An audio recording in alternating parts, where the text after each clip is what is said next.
India-US-Pakistan diplomacy gets complicated as US shows its hypocrisy once again.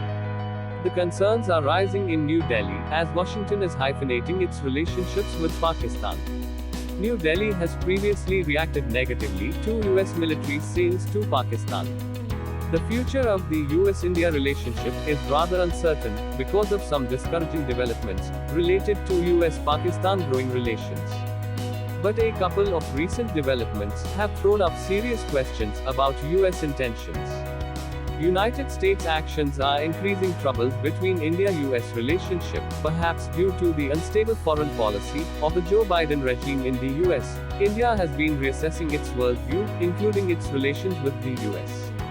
The glamorous September 2019 Howdy Modi event in Texas, attended by Indian Prime Minister Narendra Modi and US ex-President Donald Trump, was also cited as a proof that India was needed by the US, even for winning elections. US degrading relationship with China and with Pakistan during Imran Khan's government has largely benefited India, because it encouraged the United States to expand ties while avoiding tricky issues with Pakistan, such as the Kashmir dispute. Pakistan had long sought the same treatment from the United States as India. But with Washington and New Delhi strengthening their relationship dramatically, in recent years Islamabad realized it was an unrealistic goal. The United States scaled down their security relations with Pakistan. It is to be noted that US security aid to Pakistan had been frozen since 2018. US State Department spokesperson Ned Price says, "These are both partners of ours, with different points of emphasis in each." He said the last few days have still highlighted the continued volatilities of the US-India-Pakistan triangle, particularly as Washington approves a new military support to Islamabad. The White House approved a proposed sale of $450 million worth of military equipment to Pakistan this month, to help it refurbish its existing F-16 fighter jet fleet, which the United States says are essential for counterterrorism. To that, India's foreign minister replied, "You're not fooling anyone." Because at the end of the day, for someone to say, "I'm doing this because it is for counter-terrorism," when you are talking of an aircraft like the capability of the F-16, everybody knows, where they are deployed and what is the use and what is the capability. So, you're not fooling anybody by saying these things. Jaishankar lambasted the deal during a public engagement with the Indian-American community in Washington, implying that Pakistan sees its F-16 as a potential weapon against India. He also criticized Washington's broader relationship with Islamabad, resorting to an Indian version of hyphenating its relationship with the United States. It's a relationship that has neither ended up serving Pakistan. It is to be noted that Joe Biden also urged other nations at UN to help Pakistan during its tough time because of floods. By contrast, India is also a critical US partner in efforts to counter China, and a major priority for their relationship this year is to implement new bilateral defense agreements.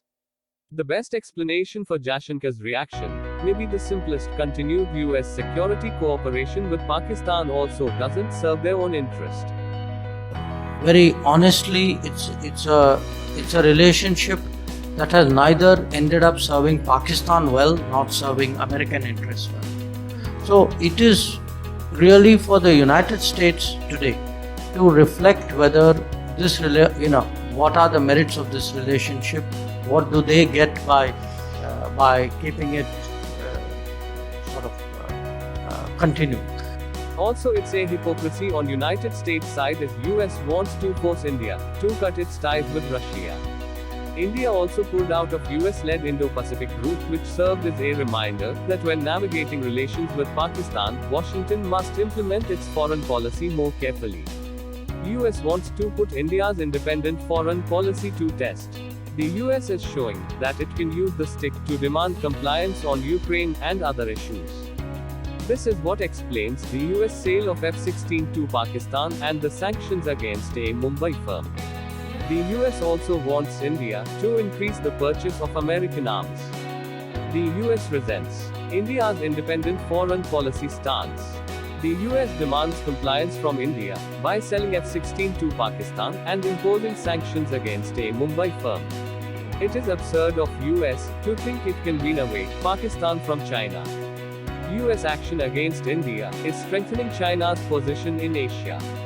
As per Union Minister of External Affairs S. Jaishankar, India is now a proponent of a multipolar world, knit together by individual national interests, in place of a world based on large blocs, led by one or the other, of the great powers.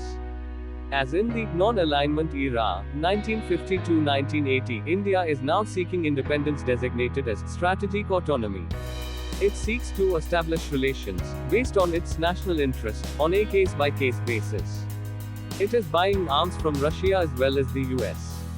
It maintains a political standoff with China, but puts no barriers on bilateral trade, which has crossed $125 billion United States dollars. It is telling Russia to find a diplomatic way out of the Ukraine crisis, while abstaining from US-sponsored resolutions against Russia at the UN.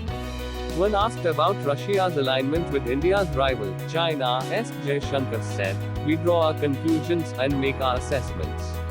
And believe me, we have a decent sense of what is in our interest, and know how to protect it, and advance it." India's strategic autonomy was in evidence even at the Samarkand summit of the SCO, Shanghai Cooperation Organization, this September. The West made much of Narendra Modi, telling Vladimir Putin that this is not an era of war and that the Ukraine issue should be settled by diplomacy. The relationship between India and Russia has deepened manifold. We also value this relationship because we have been such friends who have been with each other every moment for the last several decades, and the whole world also knows how Russia's relationship with India has been, and how India's relationship with Russia has been, and therefore the world also knows that it is an unbreakable friendship. In a recent joint conference, while the US Secretary of State Blinken castigated Russia and pledged all help to Ukraine, the Indian Foreign Minister did not utter a word against Russia. On the contrary, he highlighted the sufferings heaped on the global south by the war and the US sanctions, as it was the US and West who kept expanding the NATO towards Russian borders and forced Russia into attacking Ukraine as a counter-response. While the US wanted India to join it in a combined front against Russia, Jaishankar announced that India might have a mediatory role to play in resolving the Ukraine crisis, and that many countries wanted India to play that role. But an Indian bid to mediate ill-fits the US plan, as it goes against United States' so-called sense of superiority. And also its core purpose, which is to overthrow the Putin regime and replace it with someone who acts as the Western puppet. India's permanent representative to the UN, Ruchira Kamboj, reiterated New Delhi's position in favor of peace, diplomacy, and dialogue. India's position, she explained, has been clear and consistent from the very beginning of this conflict. The global order is anchored in the principles of the UN Charter, international law, and respect for sovereignty and territorial integrity of all states. Escalation of rhetoric or tension is in no one's interest. It is important that pathways are found for a return to the negotiating table. But keeping in view the totality of the situation, India decided to abstain on the resolution. This was disappointing to the US, which should not have come as a surprise. Jaishankar has been sending enough signals for a long time that India will not toe the US line, like a faithful camp follower. It has its own independent foreign policy, brushing the violations under the carpet, he said. Look, people are entitled to have views about us. But we are also equally entitled to have views about their views, and about the interests and the lobbies and the vote banks which run it. Whenever there is a discussion, I can tell you that we will not be reticent about speaking.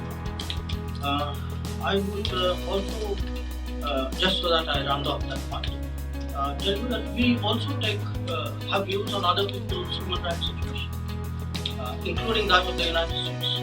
So we take up human rights issues when they arise in this country, especially when they pertain to our. On its part, the US has been pushing away India. In April 2021, a US-guided missile destroyer, USS John Paul Jones, sailed through India's exclusive economic zone, approximately 130 nautical miles west of the Lakshadweep Islands, without requesting India's prior consent. India's Ministry of External Affairs raised concerns through diplomatic channels, noting the country's adherence to the 1982 United Nations Convention for the Law of the Sea, UNCLOS. But the US has not ratified UNCLOS.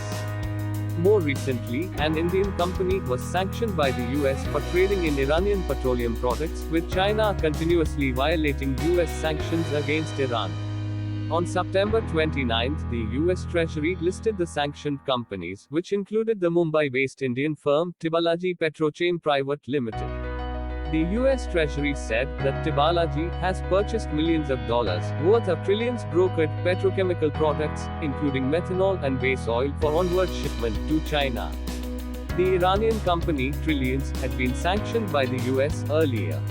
Tibalaji Petrochem is the first Indian company to be sanctioned by the US.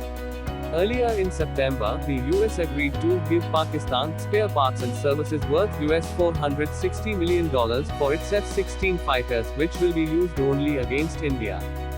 US cannot dictate to India on India-Russia ties.